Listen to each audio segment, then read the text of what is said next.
की वीडियो बहुत इन्फॉर्मेटिव होने वाली है बिकॉज आज हम सब मिलके आप लोगों को कुछ टिप्स देंगे टू एस AKU एग्जाम। तो सबसे पहले सब अपने नाम बताओ। ओके, इट्स मी कशिश पंचवाड़ी। सारा, मेरा नाम इंजिया। हाय, आई एम नेहा। ओके, सो हमसे बहुत से लोग पूछते हैं कि हम सबने AKU का पेपर कैसे पास किया, क्या टिप्स हैं और कहाँ से पढ़ना चाहिए। तो I thought to make a video कि मैं सब में लाइक हम लोग टिप्स दें और आप सबकी हेल्प हो जाए। तो सबसे पहला क्वेश्चन ये आप सब लोगों से कि कहाँ से पढ़ना चाहिए, कौन सी बुक्स तुम लोगों ने जो है ना यूज़ की थी, कौन सी बुक से पढ़ा था जिससे जो है ना हेल्प हुई बहुत ज़्यादा। पढ़ाई नहीं था। ऐसा भी नहीं है, पढ़ाने मजाक। Like my tip is you should like do more practice for your boards. Like सही से पढ़ो boards के लिए। If boards में अच्छा आप कर रहे हो, तुम लोग अच्छी तैयारी है, then I don't think entrance test is a big deal for you guys. सिर्फ रिवाइज करना है अपने notes से, then you will ace it of course. And मुझे ऐसा लगता है कि लाइक कॉलेज में जितना पढ़ लेता है इंसान तो वो ही मेन आता है एंट्री टेस्ट में, वो उसी का मेन कंपोनेंट होता है। तो Exactly. वो Concepts. और अच्छा और हाँ कॉन्सेप्ट्स वगैरह होते हैं, वो बस बेस अच्छी होनी चाहिए उनकी। और बाकी मेरे हिसाब से जो MCAT की बुक्स होती है वो भी मुझे यूज़फुल लगी थी। तो बिल्कुल ही डिफरेंट केस है। मैं जो ना वो सिंध बोर्ड की हूँ, तो मेरा ऐसा था कि जुलाई में 28 जुलाई डेट थी, तो उस वक्त हमारे ना डेट आ गई थी एंट्रेंस टेस्ट की ना, और मेरे पेपर खत्म हुए थे 15 जुलाई को और उसके बाद सारे प्रैक्टिकल्स थे। तो मेरा जो सिंध बोर्ड में मैंने पढ़ा था वही था। फिर जब डेट आ गई भी ना तो मैंने पंजाब टेक्स्ट बुक्स जो है ना प्रेफर करी थी क्योंकि मैं MCAT भी दे रही थी। मैं बोलूँगी PTB जो है वो बेस्ट है कॉन्सेप्ट्स के लिए। गाइस एक वेबसाइट है मेडैंगल, मैंने उसके ऊपर काफ़ी मॉक टेस्ट वगैरह आते हैं, तो उसके अंदर I did those mock test and basically मेरी वही प्रिपरेशन थी कि मैंने टेस्ट पे ज़्यादा फोकस किया रादर देन कंटेंट पे, तो उससे टाइम मैनेजमेंट भी आ जाती है। एंड या दैट्स अबाउट इट। अगर इंग्लिश के पोर्शन की बात करें तो इट्स अ बेसिक, तो आप लोग वही बेसिक नेट पे कोई भी क्वेश्चन सर्च अप कर सकते हैं। एंड लाइक सैट के लिए SAT 1 math is more than enough, तो ऐसी बेसिक क्वेश्चंस एंड अलजेब्रा वगैरह पे focus. For biology I would prefer कि A लेवल की बुक्स उठाएं। इट्स वेरी हेल्पफुल बिकॉज उसमें कॉन्सेप्ट बहुत अच्छी तरह होते हैं। फिजिक्स के लिए आप खैबर की बुक्स उठाएं और पंजाब की बुक्स उठाएं, और केमिस्ट्री के लिए Sindh board, Punjab and national तीनों उठाएं। सिंध बोर्ड मैं मना करूँगी, नहीं, मुझे बहुत मिस्टेक है, बहुत कंटेंट है। और सच बात बताओ उनकी जो बुक्स है ना वो पहले से लाइक है ना अपडेटेड नहीं है, तो मैं वो रिकमेंड नहीं करूँगी। बट उसका inorganic portion is very like इसमें बहुत ज़्यादा इन्फॉर्मेशन है। मेरे हिसाब से हर वो बोर्ड इंपॉर्टेंट है। सब बोर्ड से अगर हम करेंगे उसका सिंध बोर्ड भी, O लेवल्स वगैरह भी, तो एक कंपैरेटिवली अच्छा हो मिल जाए। But practice question A level के क्वेश्चन से करें। आई थिंक रेड बुक करके कोई बुक थी, रेड स्पॉट, हाँ इसकी बुक्स बहुत अच्छी, हर सब्जेक्ट की उठाए और इसके सॉल्व करें तो हो जाएगा। गाइस पर्सनली मैं A लेवल स्टूडेंट हूँ, बट मैंने अपनी नॉलेज से ही किया था बेसिकली। मैंने कोई स्पेसिफिक क्वेश्चंस वापस नहीं देखे थे, बट आई फील लाइक कि या कॉन्सेप्ट्स ही आए थे, बट थोड़ा बहुत आई फील लाइक लैकिंग थी। तो जैसे अगर आप A लेवल स्टूडेंट हो तो थोड़ा सा इंटर का कंटेंट देखना पड़ेगा। मैंने सिर्फ उससे मैंने पंजाब टेक्स्ट बुक बोर्ड जो होती है हमारी कॉलेज की 11-12, बस उसी को अच्छे से एकदम पढ़ाता है। लाइक हर एक ना आप टॉपिक का कॉन्सेप्ट क्लियर करो तो लाइक पेपर इतना मुश्किल होगा नहीं अगर आपका कॉन्सेप्ट क्लियर होगा। सेकंड चीज़ ये कि 9-10 की बुक्स होती है हमारी स्कूल की, तो मैंने वो भी एक दफ़ा गो थ्रू की थी बिकॉज उसमें भी लाइक बेसिक कॉन्सेप्ट्स होते हैं ना। बिकॉज मुझे आता है हमारे क्वेश्चन आया था बायोलॉजी में, कुछ आई का क्वेश्चन था, तो वो 11-12 की उस बुक में था ही नहीं, वो 9 की बुक से आया था, तो इसलिए मुझे काफ़ी हेल्प हो गई थी 9-10 की बुक से भी थोड़ा बहुत पढ़ कर। और सना आपने कहाँ से पढ़ा था? अभी बोलेगी कि मैंने पढ़ा ही नहीं। ऐसा नहीं हो सकता। मैंने बेसिकली जो है 9-10 पढ़ा था क्योंकि मेरी बहन भी थी, उसने मुझे कहा था कि बहुत बेसिक आते हैं, तो बेसिक तो 11-12 में हम नहीं पढ़ते हैं, 11-12 में हम फर्दर एक्सप्लेन करके पढ़ते हैं। तो मेरा बेसिक जो एम था वो 9-10 की बुक कवर करना था, वो मैंने किया था। और इसके अलावा सबसे इम्पॉर्टेंट चीज़ अपने ऊपर भरोसा रखो। भरोसा नहीं रखोगे नहीं होगा। आप अगर खुद से नाउम्मीद पहले से हो रहे हो कि नहीं हो पाएगा, फिर हो भी नहीं पाएगा। अगर आप भरोसा रखोगे, चाहे आप कुछ भी ना करो, बस भरोसा रखो और 11-12 की तैयारी अच्छी करो तो हो जाएगा। ऑल्सो ग्रेट टिप, क्योंकि हमारे पास नेगेटिव मार्किंग होती है तो please don't go on your intuitions.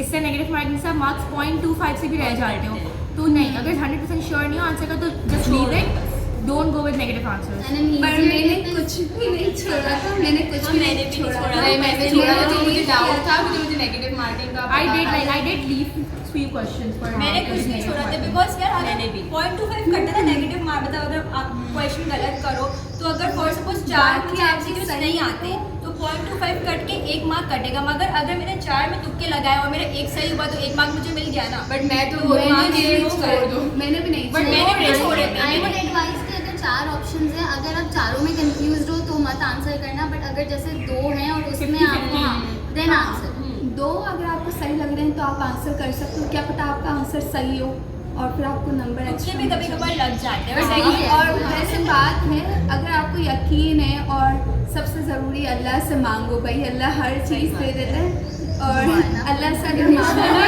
आपकी पेश भरोसा अल्लाह के यहाँ मेरा अपना 100% दो, पूरी हार्डवर्क करो, डिटर्मिनेशन होना चाहिए, उसके बाद अल्लाह पे छोड़ो। और सबसे इम्पोर्टेंट यूट्यूब की वीडियोस देख लो। हाँ, तो यूट्यूब की वीडियोस में लाइक बहुत से हेल्प मिली थी मुझे, बहुत सारे जो है ना वो Concepts clear हो जाते हैं। कॉन्सेप्ट क्लियर हो जाते हैं, बिकॉज बहुत से लोग बनाते हैं, हर एक टॉपिक की, हमारी बुक की टॉपिक की वीडियो होती है यूट्यूब पे। और सेकंड चीज़ ये मैंने एक बार नोटिस की कि बायोलॉजी में ना प्लांट्स का कुछ क्वेश्चन आया नहीं था, बिकॉज हम सबने लाइक नर्सिंग का पेपर दिया है नहीं, ऐसा ना, नहीं तो होता। प्लांट ही का मैंने कुछ क्वेश्चन मुझे तो कोई दिखाई मुझे भी नहीं, प्लांट ही नहीं आता, बॉटनी नहीं होता, बॉटनी नहीं होता, नहीं होता। बॉटनी का होता है ना, बॉटनी का क्वेश्चन नहीं होता। बॉटनी का देखो आपका क्रोमोसोम वाला होगा, नहीं क्रोमोसोम वाला वैसे part जो है ना होगा, वो पूरा सिलेबस गिवन होता है, जब भी आप टेस्ट नहीं होगा। क्रोमोसोम लाइक ह्यूमन रिलेटेड आप पढ़ो, एनिमल्स का पढ़ो, बट Zoology प्लांट के ना part। बेसिक किंगडम प्लांटाई जैसे है वो नहीं पढ़ो, किंगडम प्लांटाई में जो आपके हाँ, पास kingdom फाइलम्स plantae वगैरह हैं और वो वो है इतना वो ना deep में पढ़ो। मत जाओ, हम अब पहले- प्रोटेस्टा वगैरह हैं, पंचायत वगैरह हैं, वो आते हैं, हाँ, एनिमिलिया time भी आता है, management भी- मगर प्लांटाई इतना नहीं और आता। एनिमेलिया ज़्यादा नहीं आता, animalia just go through the basic stuff, don't go in like detail. हम लोग ने नर्सिंग But पेपर bacteria दिया था, तो देखना। उसमें प्लांट ही इतना नहीं आता, बाकी एमबीबीएस में तो सब कुछ आता है, उसके लिए आपको सब पढ़ना पड़ेगा। और टाइम मैनेजमेंट सबसे टाइम important है, मैनेजमेंट लाइक 2 आवर्स का पेपर होता है, paper bio chemistry physics maths 2 hours and English is 1 सब आवर। मैनेज करना पड़ता है। और सबसे पहले अगर मैं रिकमेंड करूँ तो आप मैथ्स का क्वेश्चन करो, क्योंकि उसमें सॉल्विंग का ज़्यादा होता है, सॉल्व आप कर लोगे, फिर आपका सिर्फ कॉन्सेप्ट वाला रहता होगा और वो तो आप डायरेक्ट क्वेश्चन पढ़ के आंसर भी दे सकते हो। लाइक मैंने सीक्वेंस से मैं गई थी, बायो किया मैंने, sequence से, हाँ। फिजिक्स किया, केमिस्ट्री बहुत मुश्किल लगा था मुझे, आई डोंट नो व्हाई, बाकी तो फिर सही था। मतलब इंग्लिश इज बेसिक कि आप उसमें टेंसेस पढ़ लो, सब्जेक्ट वर्ब एग्रीमेंट, कि फॉर एग्जांपल एक कुछ आया था कि 4 ऑप्शंस थे और उसमें से कौन से राइट ग्रामर है, कौन सी रॉन्ग हाँ, ग्रामर है। punctuation जैसे कि tenses, फॉर हाँ। एग्जांपल एक था, फॉर एग्जांपल मैं दे रही हूँ, आई डोंट नो एक ग्रामर है, सेकंड है कि आई डजंट नो, फिर थर्ड है आई एम नॉट नो। तो आई डोंट नो सही है, तो आप उसमें आपने राइट में टिक किया, बाकी 2 रॉन्ग हुए, तो इस टाइप के क्वेश्चन आते हैं, टेंसेस, सिनोनिम्स और एंटोनिम्स हाँ सिनोनिम्स भी आते हैं, बेसिक बहुत इंग्लिश, vocabulary। तो बेसिक होती है। इंग्लिश बहुत इजी होता है, मतलब सब इजीली आराम से क्लियर कर लेंगे। और उसकी हर कोई उसके ना एग्जाम्पल भी दी हुई होती है कि आपको ये मतलब क्वेश्चन इस तरह से सॉल्व करना है। और अपने सैम्पल पेपर्स भी देख लेना, वहाँ पे एक की वेब पे गिवन होते हैं। और उधर से बायोलॉजी के लेबलिंग्स देख लेना आप लोग, जो रिप्रोडक्टिव सिस्टम है और सारे सिस्टम की लेबलिंग्स अच्छे से याद करना। केमिस्ट्री में जो है ना ऑर्गेनिक केमिस्ट्री, हाँ, organic organic हाँ, हाँ, but इतना भी डीप में नहीं आया था कि जो इक्वेशन थी ना अपनी, नहीं, उसकी procedure- लाइक कंफ्यूजन वाला पार्ट आया था। कॉन्सेप्ट आएगा, उसका क्या पता कितना है बस। और फिजिक्स ऑल्सो बस सब्सक्राइब कर दो, 1 subscribe 1 prayer. Like share comment सबसे मेन जो है ना, मैं बोलूँगी मैथ्स पे फोकस करना, क्योंकि वो सबसे ज़्यादा गेनिंग होता है। उसके लिए आप है ना जितनी भी प्रैक्टिस कर रहे हो ना, मैथ्स के जितने भी आपके पास लाइक सम्स है उसको सॉल्व करते रहो। मैथ्स में नेगेटिव मार्किंग होती है। हाँ, मैथ्स में नेगेटिव पकड़ लो, साइड 1 पकड़ लो, मेड एंगल English में भी नहीं पकड़ लो, सारे मॉक पेपर जहाँ से भी मिल रहे हैं। और Maths की सेकंड मैंने booklet हाँ ली। सेकंड चीज़ है, मैथ्स में अलजेब्रा हमारा बहुत कम आया था, जैसे कि एक्स स्क्वायर वाई स्क्वायर ज़्यादा आया नहीं था, तो algebra Basic like percentage, ratio and proportions, बहुत ये ज़्यादा लोग डीप में नहीं आता है अलजेब्रा के बड़े बड़े क्वेश्चन।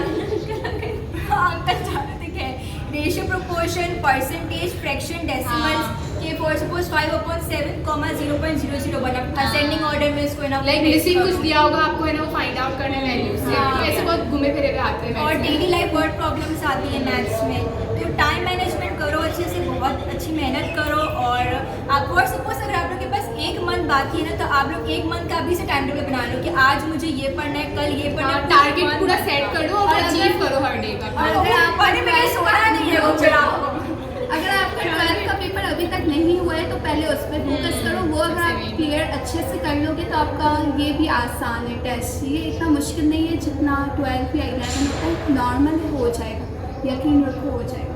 ये तो पूरी परेशानी है। यकीन रखो हो जाएगा, मुझे तो सब पे यकीन है जो देख रहा है, इसलिए देख लो ताकि बस एमकेट वाली बुक मुझे ऐसे पर्सनली लगता है कि वो सिर्फ एमबीबीएस के लिए नहीं है, बट हम नर्सिंग के टेस्ट के लिए भी पढ़ सकते हैं, क्योंकि और उसमें ये बहुत सारे ओवरऑल पूरा MCQs है, हमारा वगैरह बहुत वो है। सॉल्व करो और डाउनग्रेड्स वगैरह की जो है उनमें भी ये होता है ना। सब किसका होता है? इंग्लिश का होता है। मैंने तो बताऊँ सिर्फ पंजाब टेक्स्ट बुक 11, 12, 9, 10 की और है ना pre-med.pk हाँ एग्जैक्टली प्री-मेड एंड उसमें बहुत मेड अच्छे क्वेश्चन है, वो भी सॉल्व करो, मगर वो क्वेश्चन एग्जैक्टली सेम आए नहीं थे, बट आपकी प्रैक्टिस हो जाएगी, concepts की अच्छी कॉन्सेप्ट्स practice क्लियर होगी। होने चाहिए। हाँ, और कौन सी साइड बाकी यूट्यूब से वीडियोस देख लो, इससे आपके जो है ना Maths केमिस्ट्री के teacher वो है। है ना लाइक कॉन्सेप्ट्स और फिजिक्स टिप्स सब क्लियर हो जाएंगे। और सब करो, कुछ भी नहीं छोड़ो। एग्जाम से पहले जो है ना एक रात अच्छे से सो, नो हाँ। टेंशन। और इंग्लिश में हमारे पास लिसनिंग नहीं आता, लिसनिंग का लिखने क्वेश्चन नहीं नहीं आता। आता। मैं कहती पेपर से पहले मैं सिर्फ 2 घंटे सोई थी टेंशन के मारे, बट मेरी तरह हाल बिल्कुल भी मत करना, अच्छे से सोना। हाँ, अभी से तैयारी करो। अभी से और तैयारी पहले अपने बोर्ड पे फोकस To be करो, जैसे ही honest- खत्म हो टाइम वेस्ट नहीं करना, खुशी में कि पेपर खत्म हो गए इसकी प्रैक्टिस करो। टू बी ऑनेस्ट मैंने पेपर से जो है 1 घंटा पहले पढ़ा था। नहीं, ये ऐसा तो भी बस नहीं। ये बहुत ये ही तो अच्छी अच्छा है, है, ये इसकी इसकी भी भी बात है। 1 घंटा पहले पढ़ा था बायो, क्योंकि बायो मुझे ऐसा जहर लगता है ना, अभी भी यार, लगता है। bio तो इतना अच्छा है। बायो अच्छा होता है। हाँ, मुझे केमिस्ट्री बहुत अच्छा लगता था क्योंकि उसमें ऑर्गेनिक मेरा चैप्टर्स है ना, बहुत बायो अच्छा था। एनर्जेटिक्स हो गया और डाइजेस्टिव सिस्टम, ह्यूमन बॉडी के Social रिलेटेड issues कौन-कौन से ऐसे करो। और मुझे थोड़े थोड़े याद है, बट मैं अब सब बता दूंगी। एग्जैक्ट एमसीक्यूज तो वो सही नहीं होगा ना गाइस, सब इसमें लोग आप अपनी मेहनत करो। इसमें जो है आप सबके लिए याद करके रखा है इंटरव्यू में इससे क्या पूछा हाँ, था, बिकॉज तो मैं ये इंटरव्यू की वीडियो बनाऊंगी, बनाएंगे। बहुत जल्द आ रही है। याद और है। पहले आप बहुत लोग बड़ा। मुझे कुछ पेपर में ध्यान दो, फिर इंटरव्यू की वीडियो। हमारे भी पेपर चल रहे हैं सेमेस्टर के फाइनल, तो उसके बाद जून हमारे लिए भी दुआ करो। प्रे फॉर अस इसमें। और हमारे हाँ, पास जो आया था बुक्स में ना साइड में टेबल्स बने होते हैं ना, छोटे छोटे हाँ, बॉक्सेस, important point जो highlighted हुए होते हैं। वो कुछ भी नहीं छोड़ना। अगर वो आप मैंने- पंजाब टेक्स्ट बुक पढ़ रहे हो, एक लाइन भी मत छोड़ो, हर लाइन का कॉन्सेप्ट क्लियर होना चाहिए आप लोग का, तो फिर टेस्ट पास हो ही जाएगा। मेरी बात मानो, टेस्ट पास हो जाएगा। प्लीज बट नेगेटिव मार्किंग का बहुत ख्याल रखना। हाँ। ऐसे नहीं कि अब कोई भी नहीं रहा तुक्का तुक्का, जिससे थोड़ा सा यार, हो लेकिन मैंने तो मैंने तो जोड़े थे बट बहुत लोग का छोड़ चुके हैं और उस वजह से वो 0.5 की वजह से भी रह जाते हैं। है ना, बट बहुत लोग का रह जाता है नेगेटिव मार्किंग की वजह ये से। भी है। कि मैथ्स पे तो बहुत फोकस करना, क्योंकि मैथ्स से सबसे ज़्यादा गेनिंग करता है। क्योंकि देखो मैथ्स का अलग पोर्शन होता है पासिंग रेशियो, फिर साइंस का अलग होता है और इंग्लिश का अलग होता है। 3 और portions कितना होते हैं। परसेंटेज में अपने कितना पास हुआ है? वो डिफरेंट होता है, वो हर अपना year भी different 45 होता था है। 45 नहीं, अपना गर्ल्स का 45% था, passing साइंस था। का और जो बॉयज का 10% ज़्यादा बट था। हर boys का साल 55 नहीं, हर साल पर pressure हर बदलता है। बट हमारे उसमें ना 45% हुआ था साइंस सब्जेक्ट्स का। वो Bio अकॉर्डिंग मैथ का लोग जो है हाँ, पास हो हाँ, गए, हाँ, उसका हाँ, अकॉर्डिंग रेशियो जो है Maths हर में ईयर चेंज होता है। 60 था। इंग्लिश में भी 60। मैथ्स और इंग्लिश 60 था। ये 70 और है। साइंस में 45 है, 60 कम मेरे था, ख्याल से 60 था। मैथ 60, इंग्लिश 60 और साइंस सब्जेक्ट्स 45% 45%। थोड़ा बहुत वेरी होता है। या बेस्ट